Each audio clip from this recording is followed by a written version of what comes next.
Welcome back to Motor Authority. The landscape of modern warfare is evolving faster than ever before. Nations across the globe are investing in cutting-edge defense technologies, and the Philippines is no exception. As we move closer to 2026, one particular advancement has caught the attention of defense analysts, strategists, and military enthusiasts: the introduction of a next-generation missile system set to redefine the capabilities of the armed forces of the Philippines. This isn't just about firepower. It's about precision, deterrence, and the ability to project national strength in a volatile and often unpredictable Indo-Pacific region. At the heart of this upcoming shift lies a missile system designed not only for tactical superiority but also to serve as a clear message that the Philippines is stepping up its defense game. Now, let's dig deep into what we know about this missile. While full specifications remain classified due to national security, credible sources within defense circles and international partners point to a missile that combines both advanced propulsion and guided targeting. It's reported to be a land-based, long-range surface-to-surface missile, specifically designed to bolster maritime and territorial defense. The missile is expected to have a range of approximately 500 to 700 kilometers, enabling coverage of the country's extended exclusive economic zones and contested areas in the West Philippine Sea. One of the most significant upgrades in this new missile system lies in its targeting capability. Unlike older platforms, which relied heavily on radar alone, this 2026 missile integrates satellite navigation, terrain contour matching, and AI-assisted targeting. What this means is that even in a GPS-denied environment, something that's increasingly relevant in modern electronic warfare, this missile can still hit its target with devastating accuracy. The propulsion system is another area of note. Early leaks and analyses suggest the use of a dual-stage solid-fuel motor, designed for rapid deployment and minimal logistical requirements. This is a huge leap forward for the Philippine military, as it means launch platforms can be mobile, hidden, and repositioned quickly. Mobility equals survivability, especially in a contested battle space. But the question on many minds is this: who is the technology partner behind this missile? Sources point to collaboration between the Philippines and a select group of international allies. Names that come up frequently include Israel, South Korea, and India, countries with established missile development programs and existing defense relationships with the Philippines. If confirmed, this collaboration would mean that the missile is likely to be a hybrid, custom-built for the Philippine terrain and operational requirements, but infused with battle-tested technologies from nations that have faced real-world threats. We also have to look at the strategic doctrine shift that this missile represents. Historically, the Philippines has been a defensive, mostly reactive military force. But this new missile adds an element of deterrence.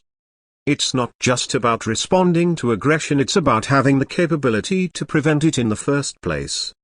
The message is clear: if any hostile force threatens Philippine sovereignty, the armed forces will have the means to respond decisively, even at a distance.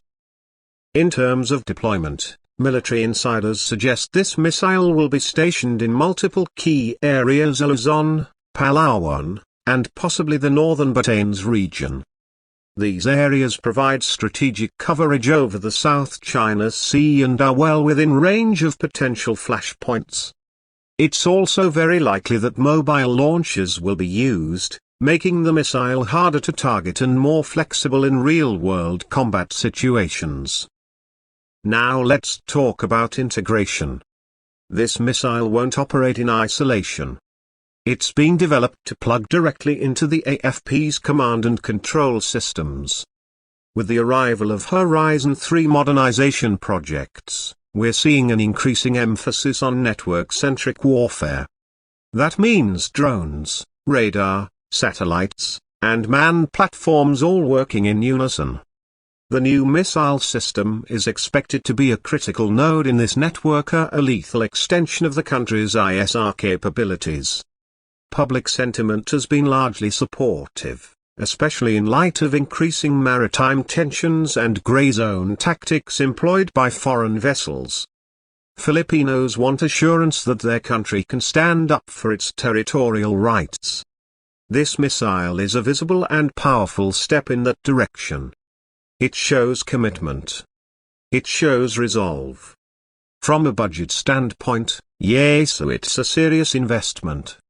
Each missile is expected to cost between PHP 150 to 200 million, including the launch system and integration. But consider the alternative: without credible deterrence, the cost of conflict or coercion could be much higher. National security is not cheap, and with rising geopolitical risks, this kind of investment is no longer optional, it's essential. Some critics have raised concerns about missile proliferation or the potential for escalating tensions. But this isn't about offense. This is about defense, sovereignty, and deterrence. Every responsible military force must prepare for the worst while hoping for the best. The Philippines, by fielding this new missile, is not seeking to provoke you, it's seeking to ensure peace through strength. Training and readiness are also being ramped up. As of early 2025, select artillery and missile units have been undergoing specialized instruction in preparation for this system's deployment. Joint drills with partner nations have included simulation of long-range strikes, target acquisition exercises, and mobile launcher maneuvers. This is not just a paper capability, it's being made combat-ready. The arrival of the missile in 2026 aligns perfectly with the broader goals of the AFP modernization program. This is part of a multi-layered defense approach: air defense radars, new fighter aircraft, naval upgrades, and now, precision strike land capabilities. Together, they form a more complete, more resilient defense posture. As for the future, this missile could be just the beginning. There's already talk of developing a naval variant, possibly even air-launched models in the years to come. As local defense industries grow and international cooperation deepens, we might see more indigenous participation in the R&D phase. That would not only boost the economy but also increase self-reliance. In closing, the 2026 missile project is more than just a new weapon. It represents a turning point for the Philippines, a nation long dependent on external protection, now taking bold steps toward independent deterrence. It's about securing our skies, our seas, and our sovereignty.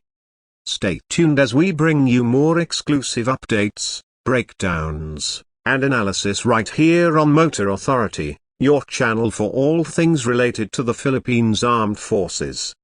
Make sure to like, share, and subscribe if you want to stay ahead of the curve. Saludo sa ating mga sundalo, at sabayan nating mahal mabuhay ang Pilipinas.